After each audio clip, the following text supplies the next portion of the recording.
The incessant drone of the fluorescent lights permeated the hospital, adding a dreary background noise that amplified the room's sterile atmosphere.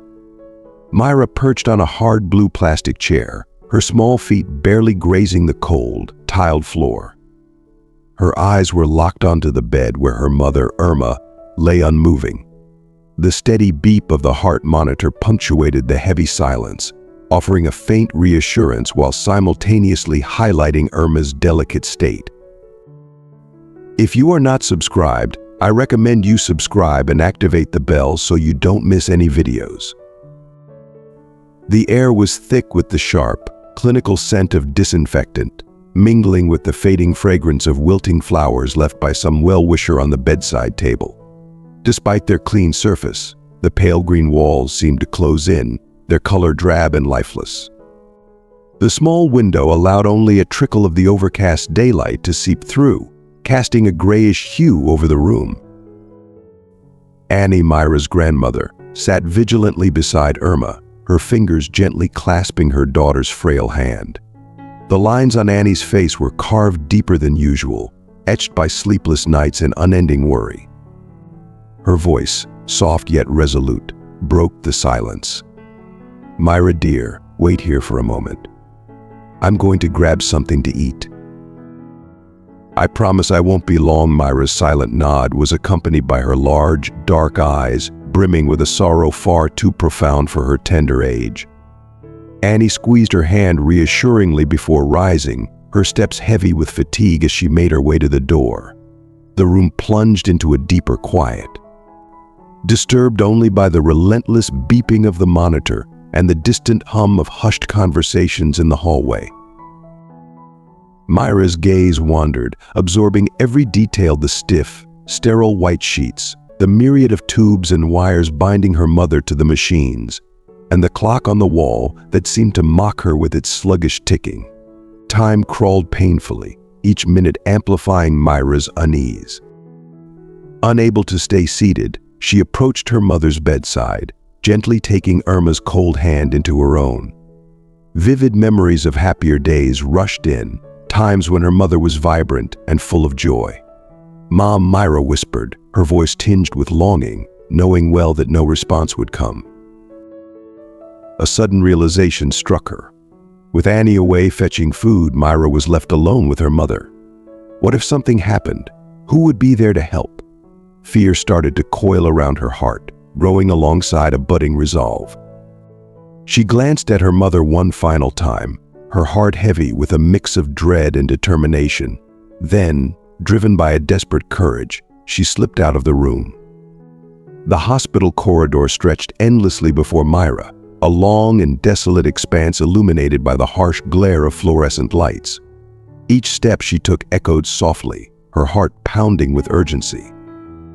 She moved swiftly, keeping to the shadows, her small figure almost invisible in the dim light. She was careful not to attract any attention, her presence a whisper against the clinical backdrop of the hospital. At last she reached the entrance, a towering barrier of heavy glass doors. Summoning her strength, she pushed them open, and the cold afternoon air struck her like a physical blow, sharp and unforgiving.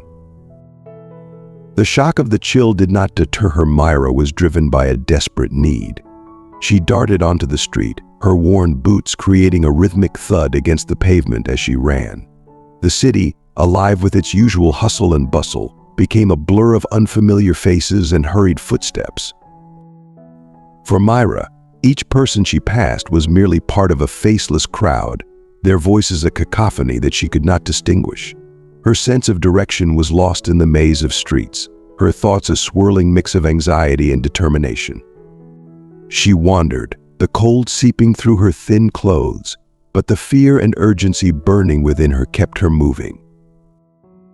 Meanwhile, in the heart of the city, the bank was winding down from a typically busy day. The stream of customers had dwindled as closing time approached, leaving the bank's interior with a quieter, more subdued atmosphere. Helen, an experienced teller with decades of service, was finishing her shift with her usual meticulous efficiency. The late afternoon sun streamed through the large windows, casting long, golden shadows on the polished marble floor. Helen's routine was a comforting ritual, counting bills and reviewing documents, each action performed with practiced precision. The bank was more than just a workplace to her, it was a second home, a place of order and familiarity amidst the chaos of life. Suddenly, the soft creak of the door broke the tranquil silence. Helen looked up from her work, her seasoned eyes widening in surprise. A little girl stood at the entrance, a stark contrast to the bank's orderly environment. She wore ragged clothes, an oversized coat that hung loosely from her small frame, and boots that were much too large, scuffed, and worn from use. Clutched tightly in her trembling hands was a green toy gun, its presence both poignant and startling. Helen's initial shock quickly turned into deep concern and curiosity. What could have brought this child here, alone and in such a state? She thought, her heart aching at the sight. The security guard, a large, imposing figure with a generally stern expression, also noticed the girl. His normally vigilant eyes softened, a flicker of compassion breaking through his professional demeanor. Let her stay for a moment to warm up, he thought, observing the small, shivering figure. Its freezing outside, the warmth of the bank's interior was a stark contrast to the bitter cold outside, and both Helen and the guard felt an unspoken agreement to offer the girl a moment of refuge. As Myra stood on the bank, the bustling city outside seemed to fade away. Here, in this unexpected sanctuary, she found a momentary respite from her overwhelming fears. The warmth of the room enveloped her, offering a brief solace from the biting cold.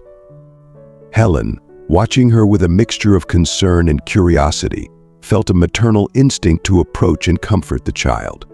She stepped out from behind the counter, moving towards Myra with a gentle, reassuring smile. "Hello there," Helen said softly, crouching down to the girl's level. "Are you all right? Is there something I can help you with?" Myra looked up, her large dark eyes filled with a mixture of fear and determination. She hesitated, clutching the toy gun tighter. "My mom," she stammered, her voice barely above a whisper. "She's in the hospital. I need to help her." Helen's heart broke at the child's words. "Oh, sweetheart," she said gently, placing a comforting hand on Myra's shoulder. "Let's see what we can do to help you and your mom."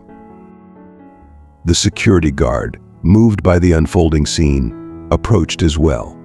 "It's okay, little one," he said, his deep voice surprisingly gentle. "You're safe here. We can help you." As the minutes passed, the bank staff gathered, each person offering their assistance. Helen and the guard, along with other kind-hearted individuals, worked together to comfort and aid Myra. The cold, uncaring world outside seemed a distant memory as warmth and compassion filled the bank. In this unexpected moment of community and care, Myra found a glimmer of hope. She was not alone. People were willing to help, strangers, who became allies in her time of need.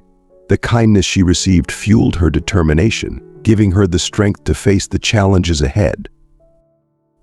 The girl, with a mixture of trepidation and resolve, made her way hesitantly toward Helen's counter. Her face, streaked with dirt and streaked with tears, reflected a blend of determination and profound despair. As she approached, her hands gripped the toy gun tightly, its bright green color starkly out of place in the otherwise serene and orderly bank environment. With a voice choked with emotion and eyes brimming with unshed tears, she implored, "Please, I need some money. It's really important. If you don't help me, something terrible might happen." Helen was momentarily paralyzed, her mind racing as she tried to comprehend the gravity of the situation unfolding before her. The toy gun, so incongruous in this setting, only added to the surreal quality of the moment. Attempting to steady her nerves, Helen leaned forward, her voice gentle yet filled with concern. "Sweetheart, can you tell me your name? And where are your parents right now?" The girl, her cheeks glistening with fresh tears, managed to reply through her sobs, "My name is Myra. My mom is very sick, and we desperately need money to help her. Please, please help us." Helen's heart ached at the raw sincerity in Myra's voice. There was a depth of desperation and trust in those small, trembling hands holding the toy gun. She glanced over at the security guard, who looked back with a mixture of empathy and apprehension. They were unprepared for such a situation and unsure of the correct course of action. Feeling the weight of the moment, Helen decided to adhere to protocol. With a discreet movement, she pressed the hidden alarm button beneath her counter to alert the bank manager. Her fingers trembled slightly as she did so, aware that this was more than just an ordinary incident. Within a few minutes, Frank, the bank manager, arrived. He was a man in his 40s with an authoritative presence tempered by a sense of fairness. His curious eyes scanned the scene as he took in the sight of Helen, Myra, and the toy gun. "What's the situation here?" Frank asked, his gaze moving from Helen's anxious face to the distressed child. Helen, still shaken, began to explain. "This little girl is asking for money while holding a toy gun. I'm not sure what to do, so I thought it best to call you for guidance before." Before Helen could finish her sentence, the bank door flew open once again. This time, it admitted an older woman, her face flushed with worry and her breath coming in ragged gasps. She moved quickly, her steps erratic as she made her way towards Myra. Her clothing, though simple and worn, was clean, reflecting her struggle to maintain some semblance of dignity amidst the chaos. "Myra, why did you leave on your own?" the woman exclaimed, her voice filled with a mix of relief and exasperation. She enveloped Myra in a tight, protective embrace, her eyes overflowing with a mix of relief and sorrow. Turning to Frank and Helen, she added, her voice trembling with apology, "I am so sorry. This is my granddaughter. We've been in such a difficult situation, and she was just trying to get help." Frank's stern expression softened as he took in the full picture of the family's distress. He glanced at Helen, who nodded in understanding. The immediate crisis had been resolved, but the concern for Myra and her family remained. Frank, now fully aware of the gravity of the situation, took charge, ready to provide the necessary assistance and support to the struggling family. Frank approached with a look of both curiosity and concern etched deeply into his features. "What's going on here?" he asked, his voice carrying a note of authority tempered by genuine worry. The older woman, clearly exhausted and still catching her breath, turned to him with a shaky resolve. "We've been searching for help everywhere," she said, her voice quivering. "But every bank we've approached has turned us away. Myra's mother, my daughter Irma, is critically ill and urgently needs an operation. We're at a loss and don't know what else to do." Helen watched Frank closely, her anxiety mirrored in her gaze. Frank's face softened as he absorbed the gravity of the situation. After a moment's thought, he nodded solemnly. "Please come to my office," he said, extending a hand toward the hallway. He motioned for the woman and the girl to follow him, leading them through the bank's elegant corridors. Frank's office was a spacious retreat, tastefully adorned with dark wood furniture and lined with bookshelves brimming with volumes of knowledge. The large windows bathed the room in the warm, golden glow of the evening light, casting a serene but tense ambience over the space. Frank gestured for Annie and Myra to take their seats in the plush chairs facing his desk. As Frank took his place behind the desk, the atmosphere grew thick with palpable tension. Annie, with Myra's small hand firmly clasped in her own, tried to offer comfort despite her visible distress. Her fingers trembled slightly, revealing the depth of her anxiety. Frank, his gaze drawn irresistibly to the pendant hanging from Myra's neck, felt a jolt of recognition. The pendant was a simple silver heart, but to Frank, it was a powerful emblem of a past he could not easily forget. Unable to suppress his emotions, Frank murmured, "That pendant." Memories, long buried, surged back into his consciousness, transporting him to a time when he and Irma had shared dreams and a love that they believed would last forever. The pendant had been a token of that love, a symbol of their bond, one they thought would transcend any separation. Annie, noticing Frank's intense focus on the pendant, tightened her grip on Myra's hand, as if to shield her from the impending emotional storm. She took a deep breath and spoke with a voice tinged with nostalgia and sorrow. "Yes, it was a gift from her father," Annie said softly, her voice laden with the weight of years and unspoken stories. "Irma has worn it since then, never taking it off. Now, Myra wears it as a reminder of her mother's love." Frank felt a lump form in his throat as he looked at Myra, seeing in her eyes the same features and the same spirit that had once captivated him in Irma. The connection was undeniable and heart-wrenching. "Irma," he whispered, his voice cracking with emotion. "How is she now?" Annie drew a deep, steadying breath, her voice trembling as she began to recount Irma's struggles. "Irma is an incredibly strong woman," she said, her words carrying the weight of admiration and sadness. "She's always been a fighter. After they were separated, Irma did everything she could to provide for Myra. She worked tirelessly, often selling cakes at a small kiosk, sometimes late into the night, just to make ends meet. She did whatever she could to keep their lives together." Frank's heart ached as he listened, the memories of his past and the realities of Irma's current plight colliding in a painful convergence. He knew he had to act, not only because of their shared history, but because of the undeniable human need before him. The realization of what was at stake drove him to make a decision, one that would extend a lifeline to the family in desperate need. Frank listened intently, his heart aching with every word Annie spoke. 2 months ago. She began, her voice choked with pain. Irma was struck by a car while she was crossing the street. The driver fled the scene, leaving her behind. Since then, she's been in a coma, and the doctors have told us she urgently needs surgery, which is prohibitively expensive. We don't have the means to pay for it. Myra, standing beside Annie, looked up at Frank with a blend of hope and fear shimmering in her wide, tearful eyes.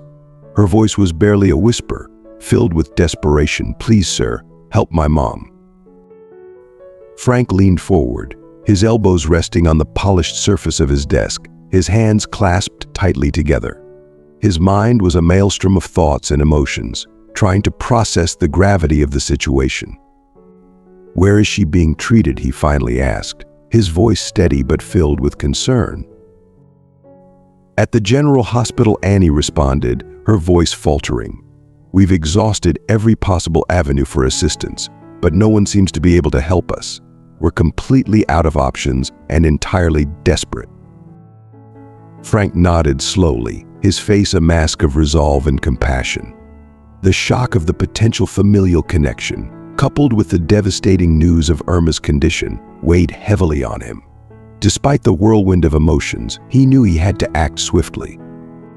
"I'll review these documents," he said, indicating the envelope Annie had handed him, "and I'll do everything I can to find a way to help." Annie exhaled a breath she hadn't realized she was holding, a flicker of relief crossing her features. Myra, though still anxious, managed a small, shy smile in gratitude. "Thank you," Annie said softly, her voice trembling as tears began to well up in her eyes. "Thank you for taking the time to listen to us." Frank gazed at the little girl, then at Annie, feeling a profound mix of guilt and determination.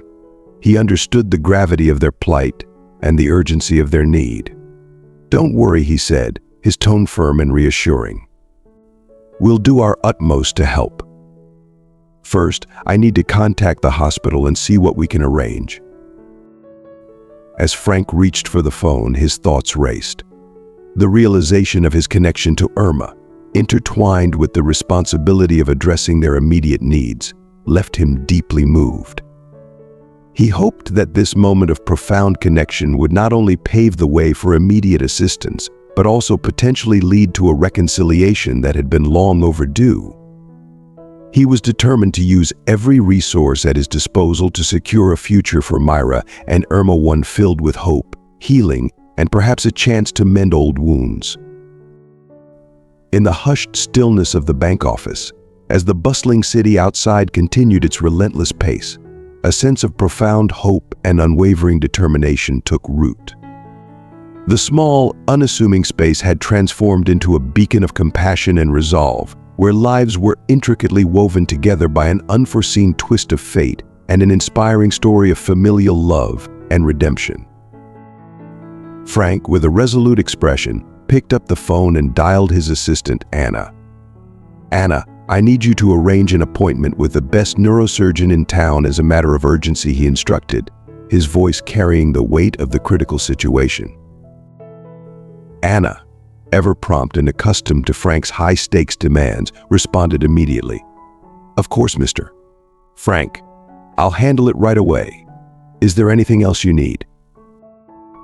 "Yes," Frank continued, his determination unwavering. "I need you to prepare the necessary paperwork to sell my car and arrange for access to all my savings. We'll need every available cent." Anna paused for a brief moment, taken aback by the enormity of the request. "Understood, sir. I'll get started on it immediately." With that, Frank settled back into his chair, his gaze fixed on Irma's medical reports. Each page underscored the gravity of the situation, making it painfully clear that the surgery was fraught with risks, but was their only glimmer of hope. The minutes seemed to stretch as he awaited Anna's return, the urgency of the situation hanging heavily in the air.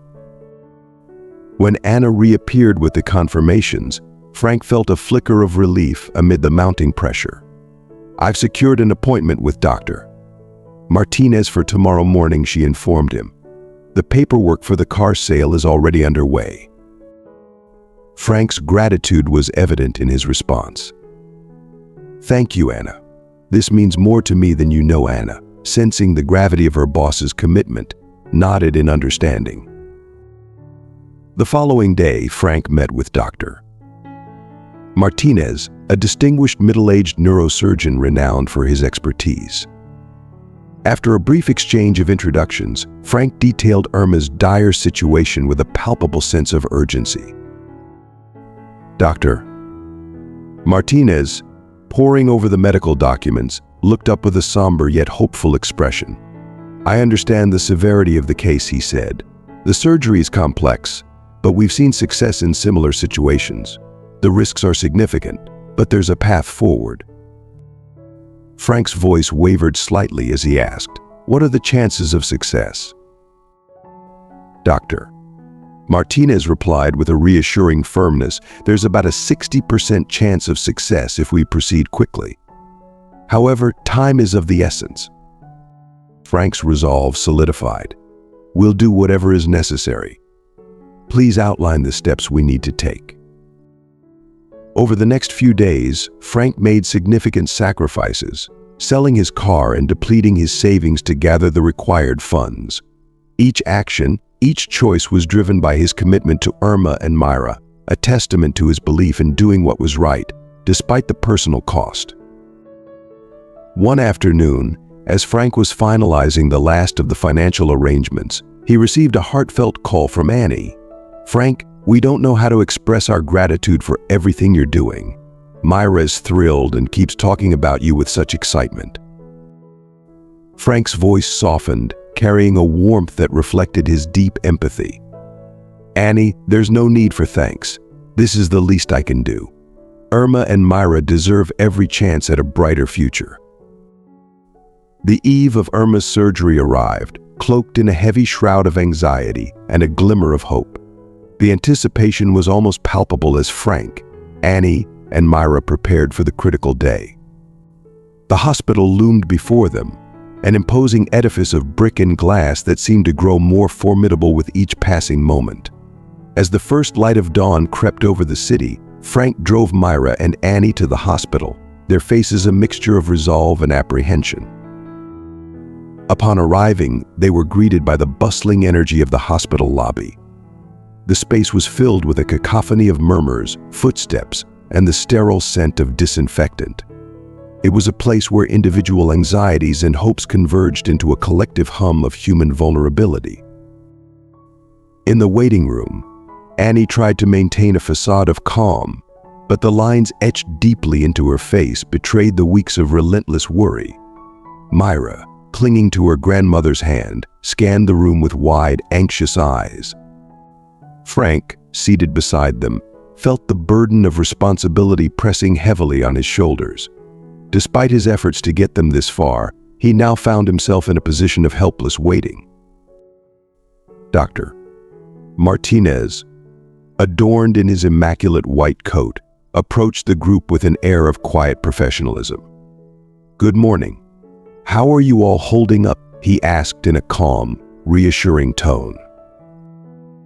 "We're doing all right," Dr. Frank responded, though the tension in his voice was unmistakable. "Is everything ready for the surgery?" Frank asked, striving to maintain composure. "Yes, everything is prepared, Doctor," Martinez assured them. "The procedure is complex, but I have confidence in my team. We will give it our best." Annie's voice was barely audible as she responded, "Thank you, Doctor. We can't express our gratitude enough for your help." "Doctor." Martinez offered a reassuring smile. "We are here to assist. I'll be off to prepare now." As the doctor walked away, Frank took Myra's small hand in his and gave it a gentle squeeze. "Everything will be all right, you'll see," he said, attempting to infuse her with a semblance of confidence. The hours in the waiting room seemed to stretch endlessly. The relentless ticking of the clock amplified the weight of every passing minute. Frank and Annie exchanged glances laden with worry, while Myra remained quietly engaged, drawing invisible shapes in the air with her fingertips. To help pass the time and ease the tension, Frank began recounting stories from his childhood, tales of playground adventures and school pranks. Myra listened intently, and occasionally a fleeting smile would grace her lips. The stories served as a small but comforting distraction from the gravity of the situation. Finally, after what felt like an eternity, Dr. Martinez reappeared, his expression serious but not despairing. The collective breath held in the waiting room seemed to be released in an audible sigh. "The surgery was a success, Doctor," Martinez announced, his voice carrying the weight of the relief he knew they all felt. "Irma is stable and in recovery. The next few hours will be critical, but we have surmounted the primary challenge." A wave of relief washed over the room. Annie exhaled deeply, her eyes brimming with tears of gratitude. Frank embraced Myra, feeling a surge of hope and relief. "Thank you, Doctor," he said, his voice thick with emotion. "Thank you for everything.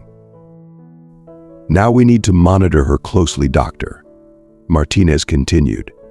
"You'll be able to see her soon, but she needs to rest." Annie nodded gratefully. "We understand. We just need to know she's all right." Frank observed as Myra looked up at the doctor with a blend of admiration and relief. "Will I be able to see my mom soon?" she asked timidly, her voice a fragile whisper. "Yes, little one, Doctor," Martinez replied with a comforting smile. "Your mom is a fighter. She'll be with you soon." As the doctor walked away, Frank, Annie, and Myra were left to grapple with the enormity of the moment. The path ahead was still fraught with uncertainty, but for now there was a glimmer of hope that shone brightly amidst the shadows of their fears. As they waited for authorization to see Irma, Frank couldn't help but reflect on how profoundly his role in Myra's life had evolved. From a mere stranger to a pivotal figure of stability and hope, the weight of this responsibility brought him a newfound sense of purpose. He understood that, while he couldn't alter the past, he could certainly strive to create a brighter future for both Myra and Irma. The realization that he was now a beacon of support in Myra's life was both humbling and motivating. At long last, they received permission to enter Irma's room. The sight of Irma, connected to a tangle of monitors and with bandages wrapped around her head, was both somber and reassuring. The rhythmic beeping of the machines and the steady rise and fall of her chest signaled that she was breathing on her own. It was a small but significant victory. Annie, her face etched with exhaustion and hope, approached her daughter's bedside. She gently took Irma's hand in hers. "We're here, Irma," she murmured. "Everything is going to be all right." Myra, her small face streaked with tears, approached the bed with tentative steps. Frank followed, placing a supportive hand on her shoulder. "Your mom is very strong," he said gently. "We'll get through this together." In the quiet hours spent in the hospital waiting room, Frank and Myra began to forge a bond that transcended the dire circumstances that had initially brought them together. These moments, though quiet and reflective, allowed Frank to rediscover the essence of family and connection. They found solace in each other's company, their shared experience deepening their understanding and mutual respect. Back at Frank and Lydia's house, however, the atmosphere was fraught with tension and disconnection. The nights that once held the promise of peace and intimacy had become sources of strife. Lydia's frequent absences, her growing detachment, and her increasingly extravagant nights out had created a chasm between them. Their arguments had become predictable, echoing the deep dissatisfaction that had settled into their relationship. Frank watched from the doorway as Lydia applied her makeup in front of the bedroom mirror, preparing for another night out. The transformation was stark from the woman he once knew to a figure of late-night escapades and discontent. "Are you leaving again?" Frank asked, though he already knew the answer. Lydia didn't spare him a glance, her focus solely on her reflection. "Yes, Frank. I have a social life that you clearly don't understand," she retorted, her tone dripping with disdain. The weariness in Frank's voice was palpable. "It's not just about you going out, Lydia. It's that we can't keep living like this. There's no love, no connection. We're just coexisting in the same space without any real relationship." The words hung heavily in the air. Frank's frustration and sadness were mirrored in Lydia's silence as she finished her preparations. The once shared dreams and affections had seemingly evaporated, replaced by a stark reality of separation and unresolved issues. The house, once a symbol of their shared life, now felt more like a battleground where their emotional distance was laid bare. As Lydia finally departed, leaving Frank alone with his thoughts, he couldn't shake the feeling of isolation. The stark contrast between the warmth he felt with Myra and the coldness of his home life highlighted the depth of their estrangement. Frank's mind was occupied with thoughts of Irma's recovery and the growing bond with Myra, but the strain at home was a constant, painful reminder of the fractures in his own life. With a sigh, Frank turned his attention back to the more immediate concerns. He knew that navigating the complexities of his relationship with Lydia while supporting Irma and Myra would be challenging.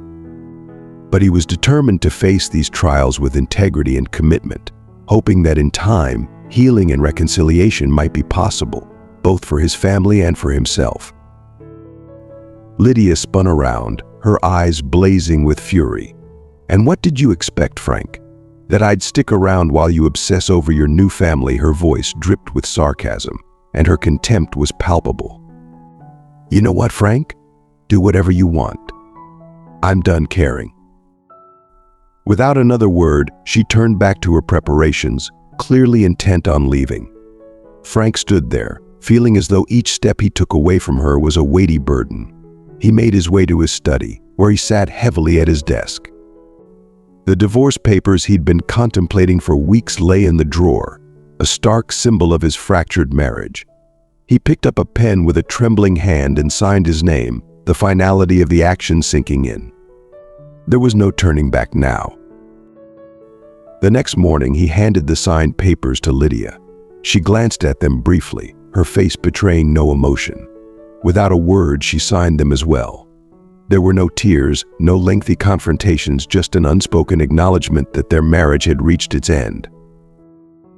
That night, as Lydia prepared to go out once more, Frank observed her for what felt like the last time. "I hope you find what you're looking for, Lydia," he said, his voice sincere despite the sadness. Lydia looked at him, her expression a mix of surprise and disdain. "I hope the same for you," Frank, she replied before turning and leaving. The door closed behind her, and Frank felt a complex mix of relief and sorrow. Standing by the living room window, he gazed out at the city lights. His life of luxury and emptiness was over, and though the future was shrouded in uncertainty, he felt that he was finally heading in the right direction. The following days were a whirlwind of upheaval and emotion. Frank relocated to a modest apartment closer to the hospital where Irma was slowly recovering. Each visit to the hospital was fraught with hope and anxiety. He was greeted with warm, grateful smiles from Annie and Myra, and every small improvement in Irma's condition was a cause for celebration. One afternoon, while waiting in the hospital lounge with Myra, she looked up at him with curious eyes. "Where is the lady who lived with you?" she asked innocently.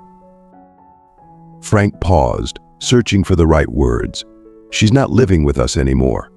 We decided it was best for us to go our separate ways." Myra's eyes widened with confusion. "Why?" "Sometimes adults have problems they can't solve together," Frank explained gently. "But that's okay. What's important is that we have each other now, and that's what matters."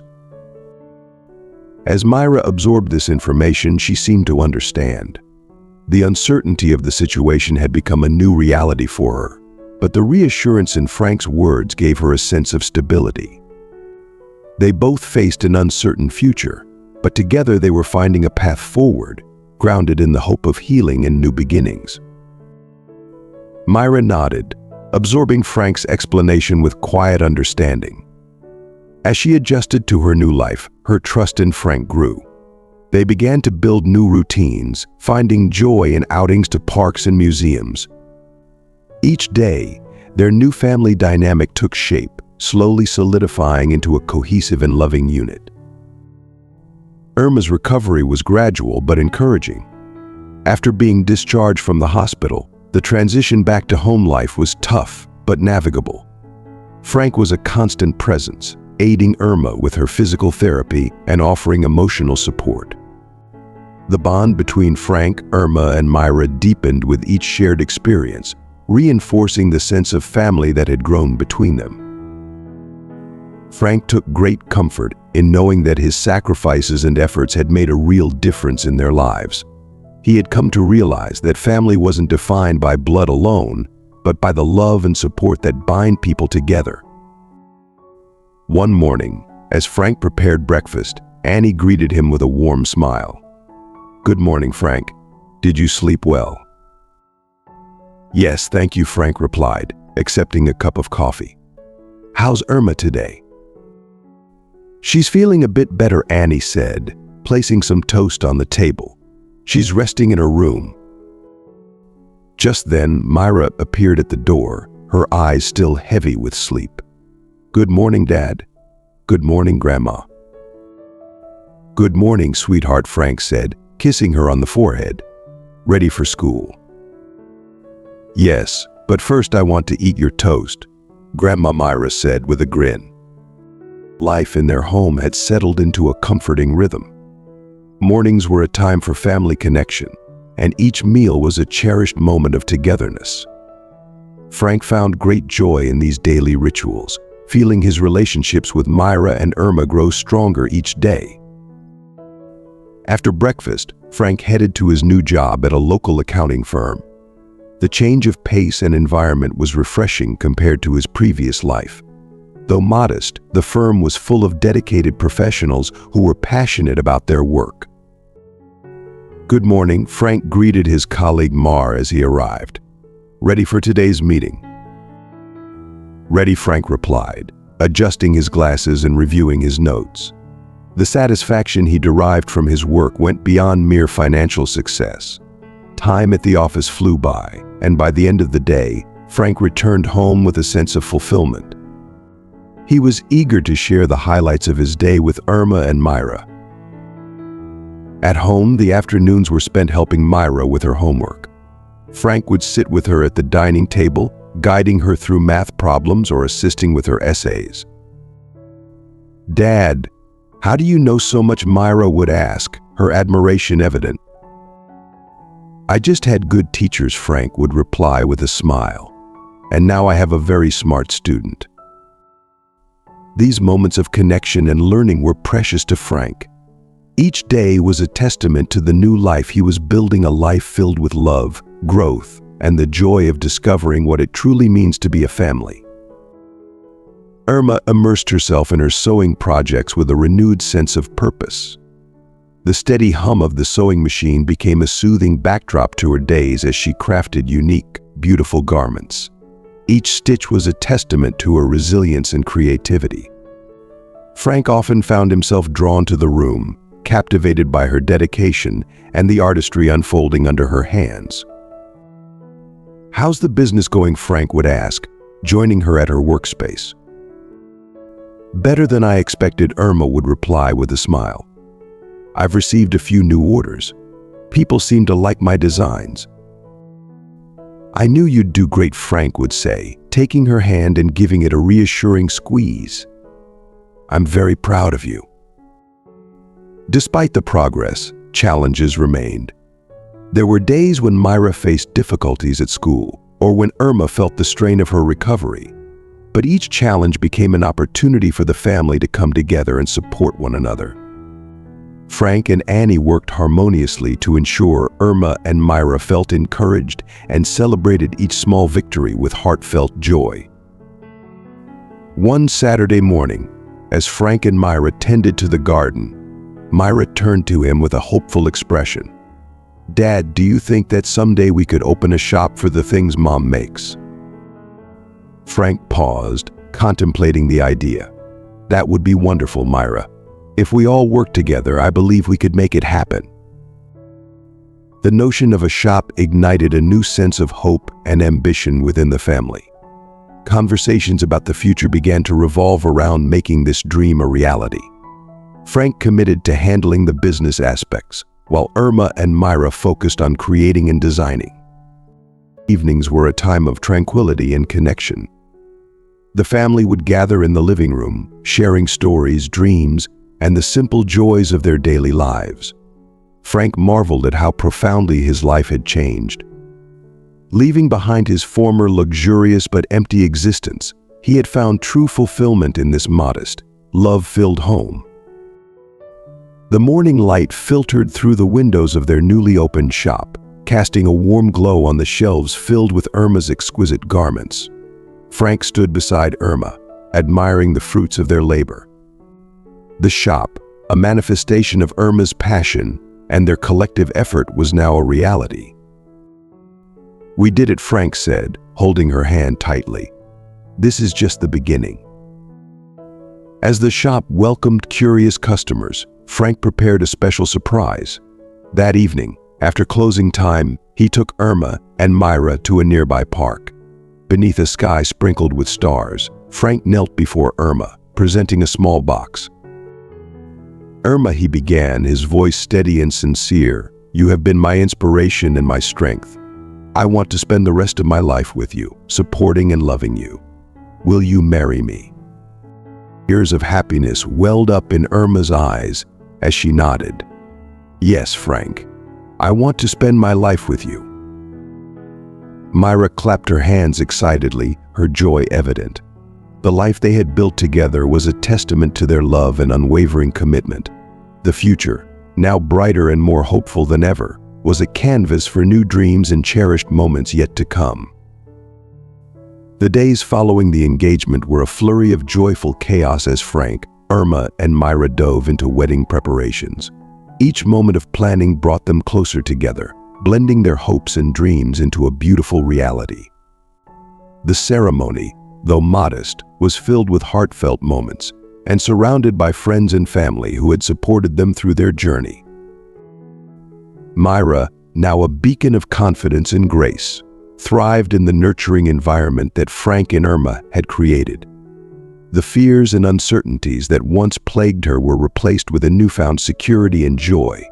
Her academic performance soared, and her ambitions began to take shape. The transformation was nothing short of remarkable. Frank, watching Myra's growth, experienced a profound shift in perspective. He had once equated success with wealth and social status, but he now understood that true wealth lay in the love and trust within their family. Myra's happiness and Irma's radiant smile became the most valuable treasures he could imagine. One afternoon, as the family strolled through the park, Frank reflected on his newfound understanding. "You know, Irma," he said thoughtfully, "I used to think that success was all about money and social standing. But now I realize that true wealth is found in the moments we share and the love we have for each other." Irma squeezed his hand and smiled. "It's true, Frank. We've faced many hardships, but every challenge has made our bond stronger. What matters most is that we're together." Irma's shop continued to thrive, attracting customers who valued the craftsmanship and unique designs of her garments. Frank found satisfaction in his role as an economist, a job that allowed him to harmonize his professional ambitions with his commitment to his family. Their partnership was a model of mutual support and love. Myra, brimming with curiosity and energy, played an integral role in the shop's success. She eagerly assisted her mother, absorbing the intricacies of sewing and design. Her enthusiasm invigorated the shop, and her presence became a source of light and joy for everyone who visited. Evenings at home were a blend of laughter and meaningful conversations.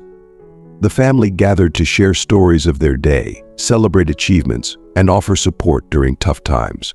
Frank and Irma imparted to Myra the values of love, perseverance, and the importance of resilience. As the years went by, their family's bond grew stronger, and their love deepened. Frank found profound fulfillment in the life they had built together. Their journey was a testament to the power of love and courage, a beacon of hope and happiness that illuminated their path forward. One tranquil evening, as the cool breeze rustled the leaves and the stars twinkled above, Frank, Irma, and Myra sat together in their garden, a space that had become a sanctuary for their family. They had transformed it into a haven of peace and joy, a testament to their resilience and the love they had cultivated. Frank looked at Irma and Myra, a gentle smile spreading across his face. "We've come such a long way from where we started," he said softly, his voice carrying a note of contentment and anticipation. "Through all the trials and challenges, we've built something beautiful together. And I truly believe that the best is yet to come." Irma, her eyes reflecting the starlight, drew Frank close in a tender embrace. "Yes, Frank, it hasn't always been easy, but every step we've taken has brought us closer, and we've grown stronger as a family. Together we've learned that we can overcome anything." Myra, who had nestled between them, looked up at the night sky with a sense of wonder and gratitude. "Thank you for everything, Dad and Mom," she said, her voice brimming with sincerity. "I'm so lucky to have both of you in my life. You've given me a home full of love and hope." Their journey together had been anything but straightforward. From the early days filled with uncertainty and fear to the moments of triumph and celebration, each chapter brought its lessons and blessings. They had faced hardships with courage, supported each other through every challenge, and found joy in the simplest of moments. As they sat together, the warmth of their unity and the strength of their bond were palpable. The garden, once a symbol of their struggles, now represented their shared victories and the peace they had found. It was a place where they could reflect on their journey, appreciate the present, and look forward to the future with hope. Frank marveled at how their lives had transformed. What once seemed like insurmountable obstacles had become stepping stones to a deeper understanding of what it meant to be a family. Irma's sewing business, Myra's blossoming confidence, and their collective happiness were the fruits of their hard work and dedication. They discovered that true wealth was not measured by material possessions, but by the love and connection they shared. In their evening reflections, they spoke of dreams and aspirations. Frank and Irma discussed their plans for the future, envisioning a world where their family continued to thrive and grow. They talked about Myra's aspirations and how they could support her in achieving her goals. The conversations were filled with laughter, affection, and a shared sense of purpose. As the night wore on and the stars continued to shine, Frank, Irma, and Myra felt a profound sense of fulfillment. They had created a life that was rich in love, joy, and mutual support. The journey they had undertaken together had brought them closer and given them a renewed appreciation for the beauty of their shared experiences. As we wrap up this heartfelt journey of Frank, Irma, and Myra, we're left with profound lessons about love, resilience, and the beauty of family. Their story reminds us that true wealth is found not in material possessions, but in the connections we nurture and the support we offer each other through life's ups and downs. Now, we'd love to hear from you. What has resonated with you most from Frank, Irma, and Myra's journey? What is one key takeaway that you plan to apply in your own life? Share your thoughts and reflections in the comments below. If you found this video inspiring and uplifting, please leave your comment, and don't forget to like, share, and subscribe to our YouTube channel for more content that touches the heart and inspires the soul. Thank you for being a part of this story, and remember, the strength of a united family and the power of love can guide us through any challenge. Until next time, keep believing in the beauty of connections and the promise of a bright future.